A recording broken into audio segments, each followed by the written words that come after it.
안녕하세요. 다니로드입니다. 오늘은 중화사상 강화 목적으로 곧 시행될 중국의 빅브라더 정책에 대해 이야기해 보겠습니다. 빅브라더는 영국 조지 오웰의 소설 1984년에서 비롯된 용어입니다. 긍정적 의미로는 선한 목적으로 사회를 돌보기 위한 보호적 감시를 뜻하는 말이지만 부정적 의미로는 권력자들이 사회를 통제하기 위한 수단을 가리키기도 합니다. 이런 빅브라더 정책이 사회신용 시스템이라 불리며 2020년부터 중국에서 전면 도입될 예정이라고 하는데요. 지난 2013년부터 신용사회를 만들겠다는 목표로 중국 국무원이 인민은행, 법원 등의 신용기록을 바탕으로 2020년까지 전 국민과 기업에게 신용등급을 매겨 점수화하는 시스템을 전면 도입하겠다고 밝힌 것입니다. 이 시스템은 모든 인민의 행동을 점수한 뒤 누적 점수에 따라 좋은 사람과 나쁜 사람으로 나누고 좋은 사람에게는 보상을, 나쁜 사람에게는 불이익을 주기 위함입니다. 보상과 불이익에 대해 자세히 말씀드리자면 좋은 사람으로 평가되는 이들은 해외로 여행을 떠날 때 신속한 수속을 밟을 수 있도록 해주고 결혼중개 사이트에서 더 많은 이성과 데이트를 즐길 수 있게 해주며 보증금 없이 물건을 빌릴 수 있고 은행에서 우대금리를 적용받을 수 있습니다.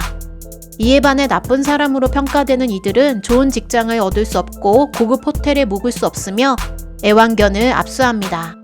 또한 이들의 자식은 좋은 학교에 입학할 수 없으며 열차나 비행기를 탈 때 좋은 좌석을 구매할 수 없습니다. 실제로 지난해까지 이러한 이유로 비행기 탑승 금지 조치를 받은 사례가 1,700만 건이나 있었고 고속열차 탑승이 금지된 사례는 540만 건에 달하는 것으로 조사됐습니다. 여기에 더하여 중국 정부는 젊은 층을 대상으로 사회신용평가 애플리케이션도 출시할 예정이며 지금도 얼굴 인식, 인공지능, 스마트 안경 등의 기술을 이용해 사람들을 감시, 평가하고 있는 것으로 전해지고 있습니다.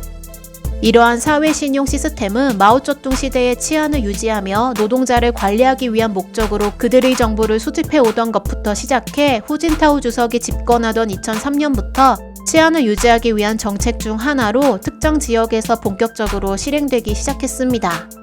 하지만 중국에 있는 모든 인민과 기업에 대한 정보를 수집하는 것은 보통 쉬운 일이 아니므로 이러한 통합전자 시스템을 도입함으로써 그들에 대해 빠르고 정확한 분석을 하겠다는 것이 그들의 목적이며 종국적으로는 공산당의 권력을 확장하고 유지하며 중화사상을 강화하겠다는 것이 최종 목표입니다. 그리고 이러한 중국의 빅브라더 정책 중심에는 하이크 비전이 있습니다.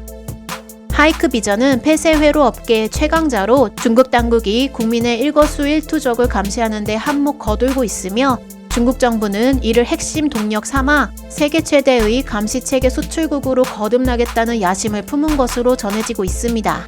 실제 중국은 자국민들을 감시하는 차원을 넘어 개발된 감시체계를 에콰도르, 짐바브웨, 우즈베키스탄, 파키스탄, 아랍에미리트 등에 수출까지 하고 있는 상황인데요.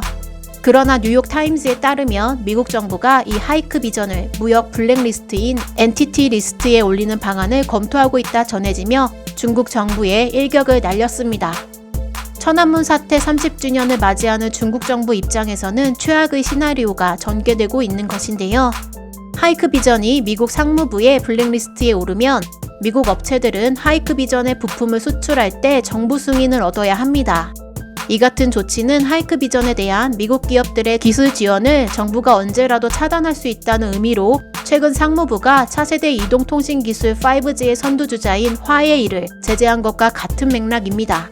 트럼프 행정부의 하이크 비전 제재 검토는 국가안보 차원뿐만 아니라 중국이 민감하게 생각하는 인권적 측면에서도 압박이 가능하기 때문에 하이크 비전 압박 카드는 굉장한 묘수가 아닌가라는 생각이 듭니다. 시청해주셔서 감사합니다. 좋은 하루 되세요. 다니로드였습니다.